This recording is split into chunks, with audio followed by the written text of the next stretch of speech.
Seperti ini pertumbuhannya kawan. Ini cabenya tinggi sekali. Ini setinggi saya. Tuh lihat, kalau nggak percaya. Alhamdulillah. Nah, makanya saya beranikan. Kawan-kawan tirulah cara seperti itu. Mudah-mudahan bisa reaksinya bisa sama.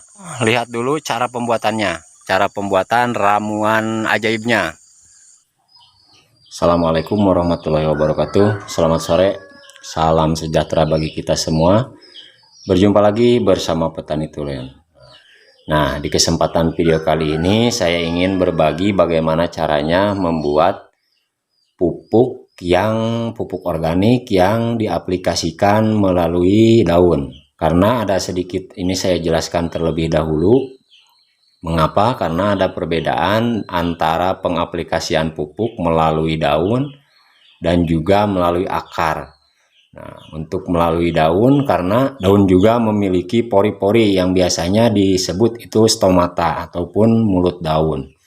Nah, dari situlah, dari pori-pori itulah obat ataupun pestisida kimia maupun itu organik langsung diserap oleh tanaman. Maka dari itu berarti pupuk yang diberikan melalui daun harus sifatnya harus siap saji ataupun siap santap, itulah intinya.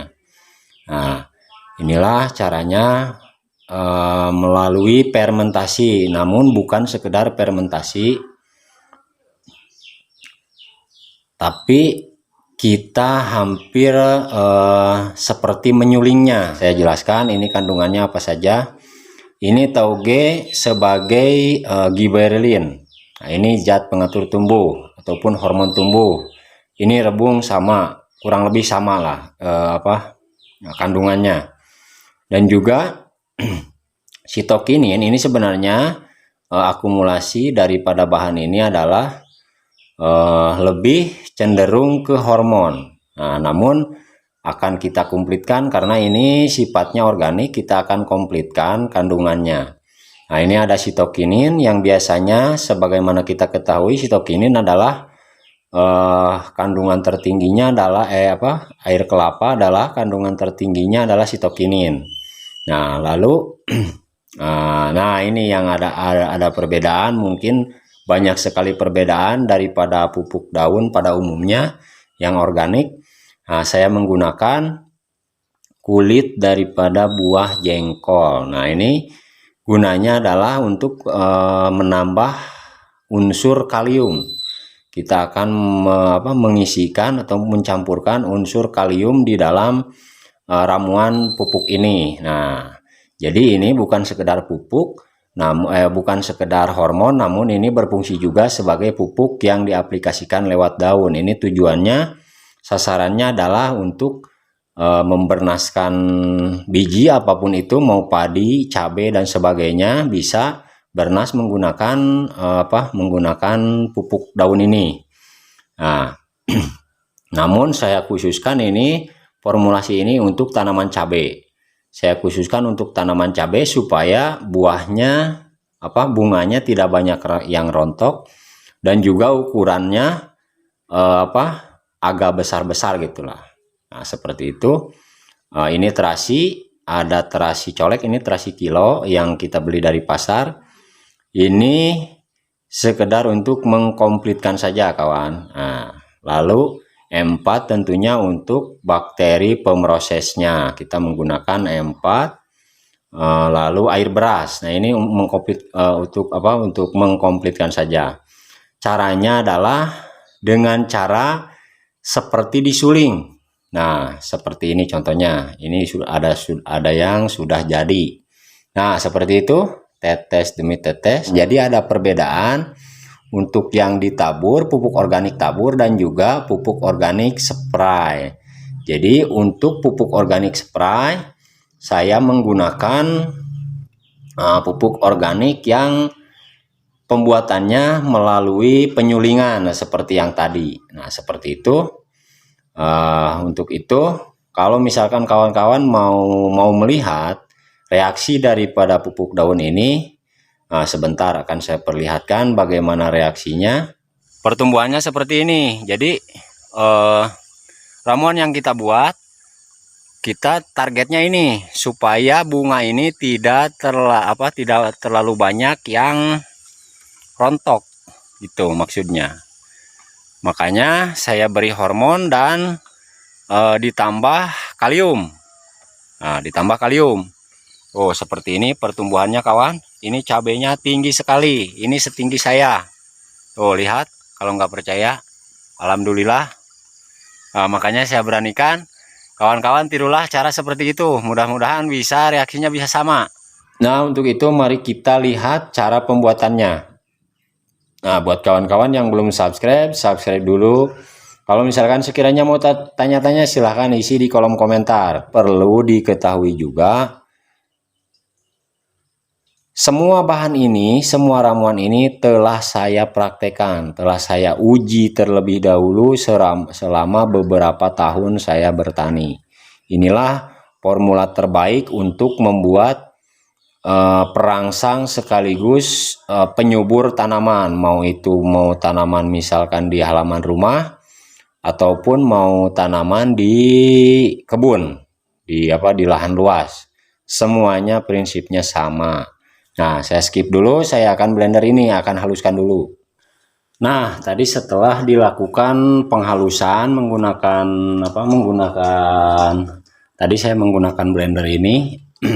Nah, saya skip dulu karena ini akan akan memakan waktu ataupun durasi yang terlalu lama.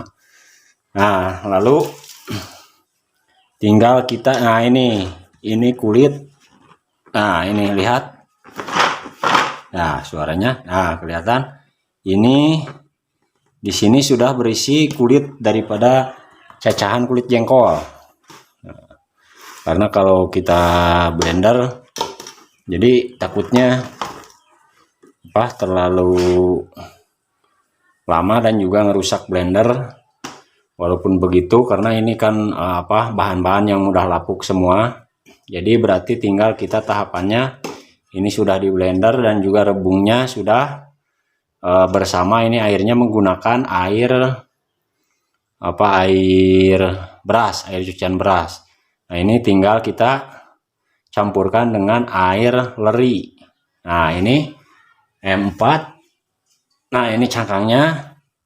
Ini saya menggunakan M4-nya yang sudah diperbanyak. Nah, seperti ini. Ini adalah hasil daripada M4 perbanyakan. Nah, ini caranya seperti ini. Nah, ini caranya memperbanyak M4 seperti ini. Lalu tinggal kita campurkan saja semua bahannya. Campurkan ini air kelapa dan juga ada air beras tadi sisa. Nah, tinggal campurkan saja ke sini. Lalu M4-nya juga kita campurkan. Nah, tanda daripada pembuatan M4, perbanyakan M4 itu baunya seperti aroma tape, kawan. Nah, tandanya kalau misalkan baunya bau busuk berarti gagal. Nah, terus berarti tinggal terakhir ini kita campurkan terasi coleknya.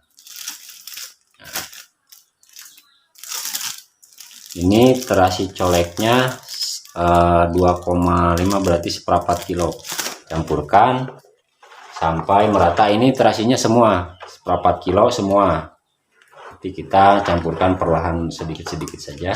Berarti tinggal kita masukkan ke sini. Nah, ke sini ke alat.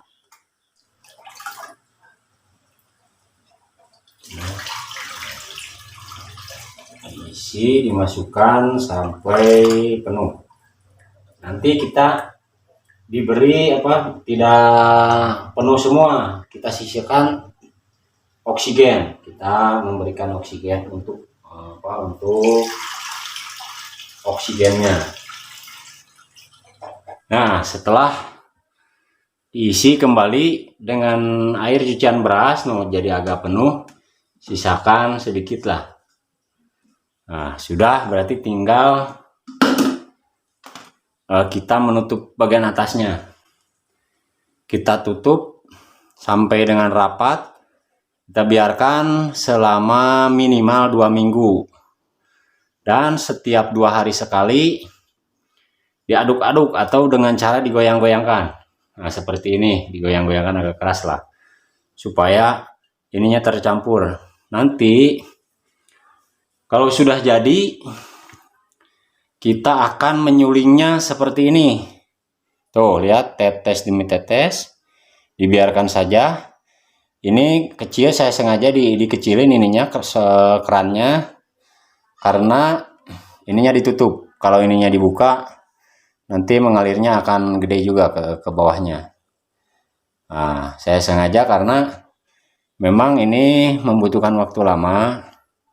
Namun kelebihannya adalah ini yang berisi di sini adalah zat semua.